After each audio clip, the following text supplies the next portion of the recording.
Muito bem, eu estou aqui com o Luiz Felipe Ferraz e Rafael Bentos, do Matos Filho Advogados, e a gente vai falar hoje sobre preços de transferência. Luiz Felipe e Rafael, nos últimos meses o governo brasileiro acelerou a sua vontade de entrar na OCDE, o Clube dos Ricos. O que é uma eventual adesão do Brasil à OCDE implicaria para o nosso sistema de preços de transferência? Acho que é o desejo de todo mundo fazer, do mercado fazer isso de uma forma geral, porque é uma forma de aderir às regras mundiais, as nossas regras são um pouco mais específicas, Uhum. e tem um propósito grande de deixar uma forma, algo mais uniforme, e como se muito se fala, evitar um pouco a dupla tributação de renda, porque a gente tem um sistema muito específico em relação ao do mundo. Uhum. Perfeito. E, bom, no sistema atual, é o sistema de margens fixas, certo? Ele prioriza um pouco a simplicidade, mas pode ter algum impacto negativo de uma arrecadação aquém do potencial. E pela pesquisa que eu fiz, é só o Brasil e o Cazaquistão que ainda tem esse sistema. Eu queria saber de vocês como é que o Brasil chegou nesse sistema e quais são as eventuais vantagens e desvantagens do sistema atual de margens fixas. O Brasil, a legislação de preço de transferência trouxe as regras no Brasil a partir de 96, mas isso foi inspirado no modelo da OCDE de 79. Uhum. E depois disso nós tivemos várias atualizações e o Brasil acabou se inspirando nesse modelo antigo e não atualizando com as regras mais atuais, né? Uhum. Como vantagem, a gente tem um sistema bem simples, bastante previsível, as margens dos preços parâmetros são bastante claras na legislação, os percentuais. Tem um baixo custo de administração para os contribuintes e mesmo para a Receita Federal. O sistema de compliance é mais barato, menos custoso. Como desvantagem, aí a gente tem um risco de dupla não tributação, considerando esse desalinhamento com as regras internacionais. Uhum. E a gente tem a simplicidade tão grande que a gente acaba deixando de fora elementos importantes, que seriam importantes na hora de fazer essa análise dos preços parâmetros. Por exemplo, para intangíveis. E no Brasil a gente também não tem um mecanismo próprio de resolução de disputas. Tudo acaba desaguando no contencioso tributário, que historicamente a gente conhece, que é bastante complexo no país. Perfeito. Mesmo o Rafa que falou de intangíveis, é isso mesmo. Nosso sistema foi desenhado mais pensando em mercadorias do que intangíveis. E mesmo serviços também. Então, os serviços, o setor de serviços e as operações com intangíveis, eles ficam um pouco mais deixadas de lado nesse caso. Esse é um ponto importante, porque uma nova regra de preço de transferência deveria ser mais global nesse sentido, pensar em tudo. Entendi. E Luiz Felipe, a gente tem aí essa questão da aparente simplicidade do sistema atual de preços de transferência. Mas no artigo de vocês falam que essa simplicidade ela é relativa, na verdade, né? Para o investidor que está olhando o Brasil de fora, como é um sistema muito único, na verdade o que é simples aparenta ser algo muito complexo para quem não está acostumado com esse sistema. Você pode comentar um pouquinho para a gente dessa questão da simplicidade relativa desse sistema? Ela é relativamente simples. Eu sempre falo do relativo porque realmente não é que é simples. Ela é relativamente simples se comparado com o mundo, porque a gente tem margens prefixadas, mas e as empresas brasileiras já estão acostumadas, depois de tanto tempo, elas estão acostumadas com isso. Mas para quem vem de fora, de fato, está acostumado com um padrão mais internacional, a gente causa um estranhamento, sim, aqui no Brasil, esse tipo de uso. A outra relativa simplicidade aqui é a atuação da Receita Federal. A gente tem problemas, interpretações diferentes dentro da mesma regra entre empresas e Receita Federal, e isso acaba criando um contencioso gigante, porque essas interpretações às vezes não estão na própria regra, inclusive. Uhum. São coisas que são à margem. A alternativa proposta pelo CDE é o chamado Arm's Length Principle, o ALP. Como é que esse sistema funciona e quais são as vantagens e desvantagens dele em relação ao sistema do Brasil atualmente?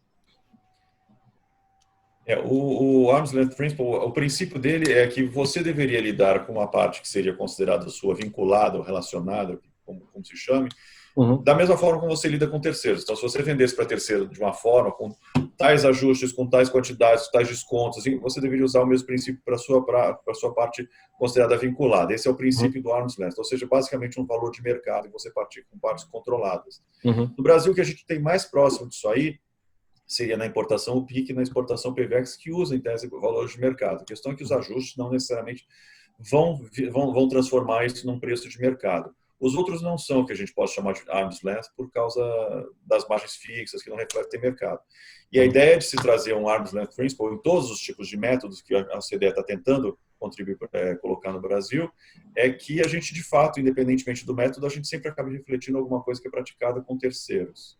Uhum. Entendi.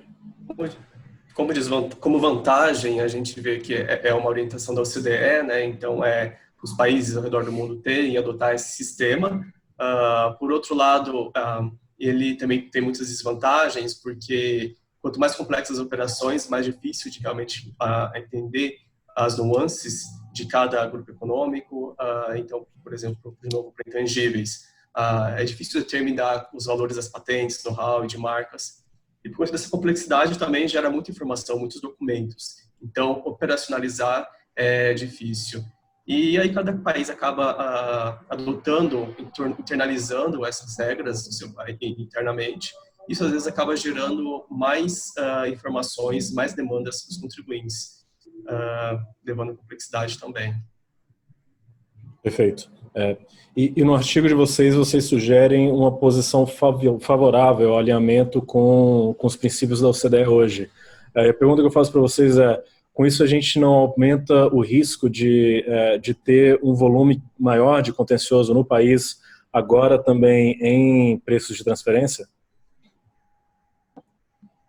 Na verdade, esse contencioso está na nossa raiz, né? No nosso coração, está no DNA do brasileiro, é o contencioso. E até pela forma como a fiscalização é feita. Em outros países você tem o que eles chamam de APA, o Advanced Pricing Arrangements, em que você conversa com o fisco sobre o seu preço, sobre o ajuste que vai ser feito, se for o caso, e o fisco te dá um ok, um waiver no assunto, isso aqui está ok, e naturalmente você não cria um contencioso, porque as partes já se acertaram nisso. Aqui no Brasil é o contrário, você faz e depois você é revisado nesse assunto. Se você é revisado nesse assunto, você já teve uma base tributada e paga. Então, vai ter pago a menos e o fisco eventualmente vai criar um contencioso. Isso tudo vai se resolver não no âmbito do fisco, e sim no âmbito de um tribunal administrativo e num tribunal judicial. E esse é o grande problema da coisa, porque os tribunais administrativos e os judiciais não estão preparados para analisar a fundo um cálculo econômico que envolve preço de transferência. Então, esse é um problema. Eu não acho que o contencioso do Brasil vai diminuir, e é possível que ele aumente, sim, exatamente pela função, pelo tipo de estrutura que a gente tem, porque a ideia de se trazer alinhamento com a OCDE vai trazer novas complexidades. Além disso, quanto mais a gente aumenta o número de casos do contencioso, a gente sabe da famosa morosidade do contencioso e o quanto isso também é custoso para os contribuintes quando vão para a fase judicial, que de alguma forma precisam garantir a discussão nesse nível judicial. Uhum. Perfeito. E teria alguma medida que a gente poderia tomar para mitigar esses eventuais custos que a gente teria de adotar o sistema OCDE aqui no Brasil? Eu acho que a gente não tem como mitigar os custos, de novo, pela estrutura que a gente tem aqui no Brasil. A estrutura no Brasil é contenciosa, então mitigar os custos só se a gente conseguisse criar um sistema em que a gente conversasse antes com o fisco, o APA, para a gente acertar isso antes e não precisar entrar nessa discussão. Se a gente entrar na discussão, aí o custo já tá incluído. E no artigo de vocês discutem também que caso o Brasil venha adotar um modelo baseado no ALP, a gente deveria ir por etapas. Quais seriam essas etapas que o Brasil deveria cumprir? Dentro do processo todo de entrada na OCDE, a OCDE fez um processo de análise de toda a forma, o regime tributário no Brasil para preço de transferência, e ela fez sugestões.